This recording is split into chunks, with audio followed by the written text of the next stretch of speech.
Masih di Good Morning, yang namanya menangkap ayam di luar kandang bukanlah perkara mudah. Apalagi ayamnya ayam orang, pasti lebih susah lagi karena nggak kenal ayamnya sama kita kan. Nah ini ada di kota Jambi nih, sejumlah remaja yang kalah lincah saat hendak mencuri ayam milik warga hingga terpergok oleh warga sekitar. Iya, aduh ini ya, udahlah ketangkep sama warga, ayamnya juga nggak ada yang berhasil lagi diambil.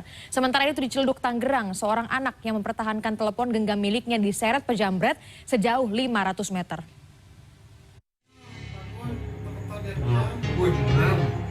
Usai turun dari sepeda motor dan memastikan kondisi sepi, sejumlah remaja di kota Jambi mengendap-endap hendak mencuri ayam milik warga. Walau berusaha mengepung ayam dari berbagai sisi, namun para remaja ini tidak berhasil menangkap ayam yang lebih cepat dan lebih lincah. Aksi pencurian ini gagal dilakukan lantaran ketahuan oleh warga sekitar. Tidak ada satupun ayam yang dicuri. Warji, sang pemilik ayam, menyatakan pencurian terjadi sekitar pukul 4 subuh Selasa lalu, di saat warga masih terlelap tidur. Namun akibat suara ayam yang ribut, membuat warga terbangun dan memergoki aksi pencurian tersebut. Jam 4 tuh. Mau jam 4 ya? Emang kalau mau jam 4 tuh keluar kok ayam. Oh, yang keluar. Itu udah, ini kejadian yang keberapa Bu? Yang dialami 3 kali ya? Iya. Yang ketiga ini nggak sempat dapat gitu ya? Enggak, orang tua tuh yang ngejar-ngejar yang 4 orang tuh di jalan tuh. Kumpul. Ayam jago banyak dicuri ya?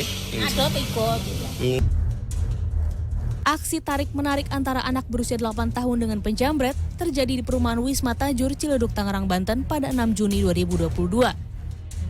Korban yang baru saja keluar rumah dihampiri 2 pelaku yang datang berboncengan motor. Korban yang masih duduk di kelas 2 SD berusaha mempertahankan telepon genggam miliknya. Alhasil korban malah terseret sejauh 500 meter dari rumahnya.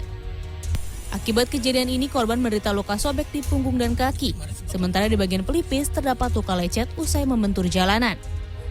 Mengetahui kejadian tersebut, sang kakek sempat mengejar pelaku, namun pelaku lebih dulu meloloskan diri. Anak itu dari situ, motor dari sana, pas dia lagi main HP di pinggir tuh langsung dijamret, keseret dia kemari. Pas gitu dia keseret, dipukul-pukul sama yang dibonceng di belakang motornya itu jatuh lah si Rafa ini. Ayah korban telah melaporkan kasus ini ke Mapolsek Ciledug pada Kamis sambil menyerahkan rekaman CCTV. Tim Liputan, CNN Indonesia. Selanjutnya ada seorang ibu yang menangis di samping sapinya yang mati dan diduga akibat terjangkit wabah penyakit mulut dan kuku. Nah, bagi para petani, sapi tidak hanya sebatas hewan ternak, tapi juga sebagai salah satu investasi terbesar untuk kelangsungan hidup keluarganya. Ya, sementara itu kasus PMK pada sapi masih terus bertambah di sejumlah daerah. Misalnya di Kabupaten Kuningan, Jawa Barat tercatat 806 ekor sapi terjangkit PMK dan 22 ekor diantaranya mati.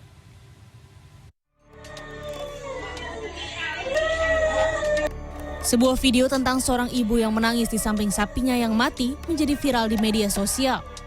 Diduga sapi ini mati terjangkit wabah penyakit mulut dan kuku. Setelah diunggah oleh akun Twitter @husein_fahasbu, banyak peternak sapi di Jawa Timur yang menyampaikan kekhawatiran atas merebaknya penyakit ini. Bagi mereka, sapi bukanlah sebatas hewan peliharaan. Di pedesaan yang mayoritas bermata pencaharian petani, sapi adalah salah satu investasi terbesar.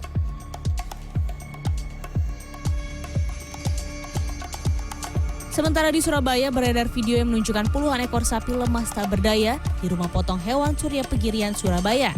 Sejumlah warganet menduga bahwa sapi-sapi ini terkena wabah penyakit mulut dan kuku yang saat ini banyak menyerang ternak. Namun hal ini dibantah oleh Direktur Utama RPH Surya, Fajar Isnugroho. Ia menyebut bahwa sapi-sapi tersebut merupakan sapi akhir atau sudah tua dan tidak produktif serta bebas dari wabah PMK. Fajar menambahkan bahwa puluhan sapi itu merupakan sisa dari pemotongan yang belum sempat dipotong.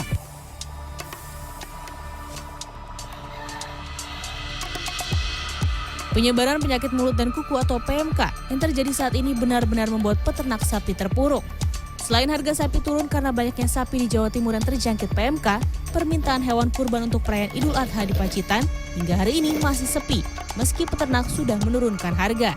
Selamat Haryanto, peternak sekaligus pedagang di Kecamatan Pacitan, mengaku penyebaran PMK membuat perputaran ekonomi terganggu.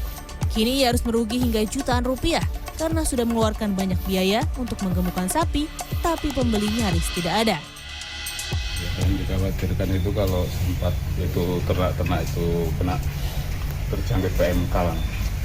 Masalahnya ternak ini kan ya ibaratnya modalnya bukan sedikit kan gitu. Tidak hanya di Jawa Timur, wabah penyakit mulut dan kuku atau PMK di Kabupaten Kuningan, Jawa Barat juga terus bertambah. Warga pun terpaksa mengubur sapi-sapi mereka yang mati akibat wabah ini. Nggak tahu itu dari waktu itu udah kan nggak mau makan. Ayo diterusin diakalin obat apa aja lah, disuapin obat apa masuklah. Tapi tak taunya udah pagi-pagi jam 3, ketahuan jam 3 pagi udah nggak ada. Udah mati. Dari data Koperasi Serba Usaha Kecamatan Cigugur, hingga tanggal 8 Mei tercatat PMK sudah menyerang 806 ekor sapi. 22 ekor diantaranya mati. Pemerintah Kabupaten Kuningan terus berupaya menekan wabah PMK dengan pemeriksaan hewan ternak, pemberian vaksin, serta penyemprotan yang dilakukan tim reaksi cepat PMK dan Dinas Peternakan. Tim Liputan, CNN Indonesia.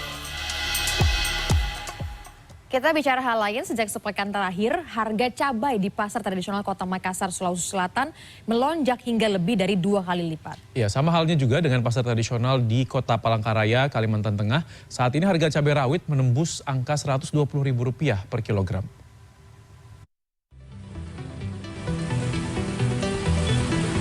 Hampir sepekan terakhir, harga kebutuhan pokok di sejumlah pasar tradisional di Kota Makassar, Sulawesi Selatan merangkak naik. Kenaikan yang sangat tinggi terjadi pada harga cabai rawit. Harga 1 kilo cabai rawit kini tembus hingga Rp70.000 per kilogramnya. Padahal harga sebelumnya hanya berkisar Rp30.000 per kilogram. Cabai kecil naik harga 70 kilo. Bawang merah 40. Kalau sebelumnya cabai berapa? Sebelumnya 30 bawang merah. Cabai biasa 30, 40.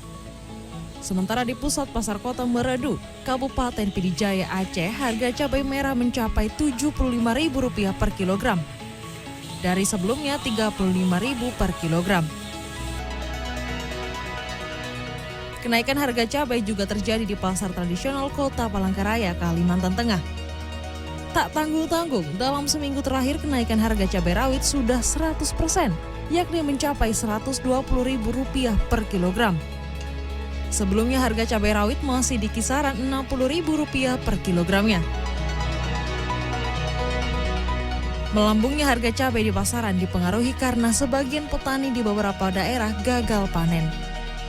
Seperti di Desa Ngablak, Kecamatan Banyakan, Kabupaten Kediri, Jawa Timur, Kamis siang.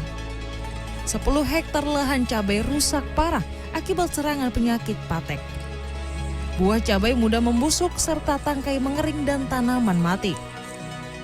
Itu sejak 1 bulan yang lalu. Hasil panennya merosot sampai 90%. Nggih, jadi kalau kita metik itu dapat 1 kental, itu yang busuk itu 90 kilo. Jadi yang bagus itu cuma 10 kilo. Meski petani sudah mengupayakan dengan berbagai cara dan obat, namun serangan penyakit masih terus terjadi pada tanaman cabai mereka. Tim Liputan, CNN Indonesia. Peristiwa berikutnya, ada motor roda 3 pengangkut galon air mineral tercebur tanah yang amblas di sekitar Kali Swasembada Barat, Tanjung Priok, Jakarta Utara. Sementara di Samarinda, Kalimantan Timur, ada 4 bangunan yang amblas dalam 5 meter dan bergeser dari tempatnya hingga sejauh 10 meter.